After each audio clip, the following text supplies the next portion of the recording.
Intellectuals देखते हैं, राजा राम मोहन राय जी, विवेकानंद जी, सबको सब भाषा आती थी। उनकी लर्निंग, उनका पर्सनैलिटी का, उनके व्यक्तित्व का सही विकास हो जाता था।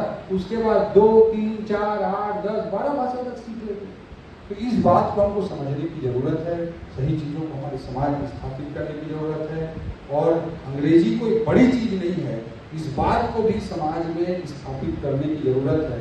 अंग्रेजी से दूर भगा कर नहीं, मैं मानता हूँ कि हम हिंदी में अपने लोकल स्थानीय भाषा में हमारा एजुकेशन, जैसे कि विद्या भारती का मॉडल है, उसमें हम प्रोत्साहित करें, लेकिन साथ में हमारे बच्चों को अंग्रेजी में इतना स्ट्रांग कर दें, वो अंग्रेजी में स्ट्रांग रहने के बाद अंग्रेजी का प्रयोग नहीं करेगा, उस दिन लोगों को समझ में आएगा कि एक्चुअल शिक्षा क्या है और कैसी होनी चाहिए।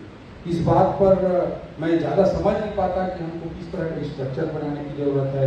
कई बार मन में पीड़ा भी होती है, इतने अच्छे हमारे विद्या भारती के स्कूल हैं जिनमें बच्चे एडमिशन ना लेकर के बहुत घटिया तरीके के सो कॉल्ड अंग्रेजी मीडियम स्कूल में बड़ी बड़ी फीस देकर दौड़ते रहते हैं। तो उसको, इसका समाधान क्या होगा, ये हमारे सभी वरिष्ठ जन हैं, मैं सबसे निवेदन करता हूँ कि एक ऐसा कुछ अच्छा समाधान आप लोग निकालें, यही मैं निवेदन करता हूँ। और मुझे लगता है कि इस प्रक्रिया में इस संस्कृति के विषयों को अच्छे तरीके से उनको डॉक्यूमेंट करके जो प्रसारित करने की विद्या भारती का प्रयास है वो अत्यंत बहुत अच्छा है। संस्कृति बोधमाला के जो पुस्तक हैं उनका आज विमोचन करने का मुझे सौभाग्य मिला है, उसके लिए मैं संगठन का बहुत बहुत धन्यवाद देता हूँ। और आप सब लोगों से मैं यही निवेदन करता हूँ कि इस प्रक्रिया में मैं व्यक्तिगत रूप से कैसे जुड़ सकता हूँ, या कोई व्यक्ति जो थोड़ा आर्थिक रूप से कुछ करना चाहता है वो कैसे कर सकता है, इसका भी एक मॉडल, एक स्ट्रक्चर जो उचित लगे आप लोगों को उसे तैयार करें। इसे हम क्या अधिक संख्या में प्रिंट करा के दे सकते हैं, इस तरह का काम हो सकता है कि हम प्रशासन को इसमें कितने हद तक इन्वॉल्व कर सकते हैं, उसका हम शासकीय स्कूलों में हम इसको किस तरह के मॉडल के साथ ले जा सकते हैं, उस संबंध में आप लोग निर्देश दें, मैं ये चाहूँगा।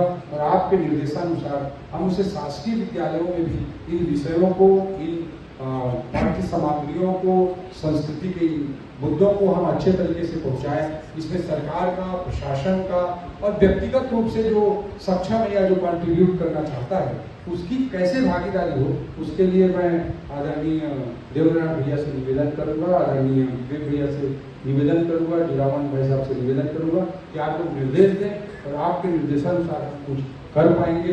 दूसरा, निश्चित रूप से हमारे संघ परिवार में समाज के सहयोग से और लोगों के सहयोग से किसी भी तंत्र को खड़ा किया जाता है, लेकिन आज मैं प्रशासनिक रूप से एक महत्वपूर्ण पद पर संगठन के कारण हूँ।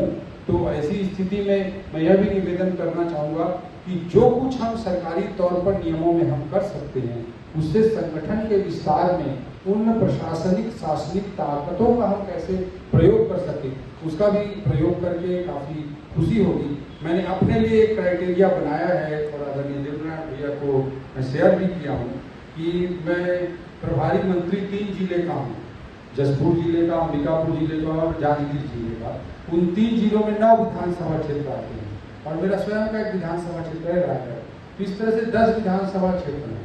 तो इन 10 विधानसभा क्षेत्रों के लिए मैंने तय किया है कि हर साल एक विधानसभा में प्रभारी मंत्री निधि या विधायक निधि का 25-25 लाख रुपए विद्या भारती के लिए ही मैं लगाऊंगा। ये मैंने अपने आप के अनुशासन कर लिया है और हर साल इससे 2.5 करोड़ रुपए का काम हम करवा पाएंगे और 5 साल के कार्यकाल में 12 करोड़ 50 लाख रुपए तक का काम करवा पाएंगे।